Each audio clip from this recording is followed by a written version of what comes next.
The health of both presidential candidates is worrying many people during this election.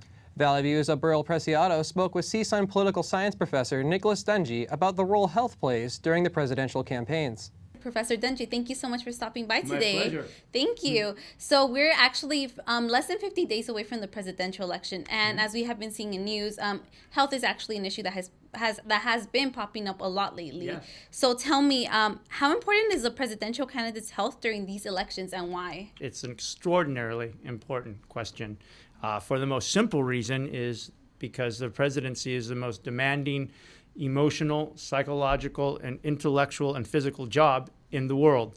And so one must be psychologically healthy and emotionally healthy and physically healthy, intellectually healthy to do the job, even at the most basic level. I know you mentioned a lot about like the president's looking really strong and healthy. So we actually had something like that happen in the past. I may not know about that. Yep. President Roosevelt actually was in a wheelchair, and you know, we never saw him like that.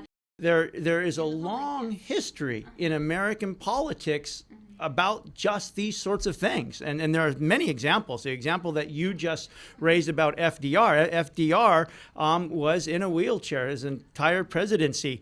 And they were so good at hiding it and controlling the optics and controlling access and visual access to FDR that if you would have asked the man or woman on the street if FDR was in a wheelchair, they would not have believed you. So how do you think this would impact this year's election? It's already having an extraordinary influence. And again, going back to the dynamics of democracy, it's having an extraordinary influence quite regardless of whether Hillary Clinton is healthy or not. In fact, the public discourse about this and who determines and sort of drives the discourse, that will have the biggest influence on the campaign. At the end of the day, it comes down to whether people believe what Hillary Clinton is saying about her health. Okay, then, well, that's it for today. Yep. Thank you so much Oh, for you're stopping very by welcome. It's a here pleasure to be today. here. Back to you at the studio.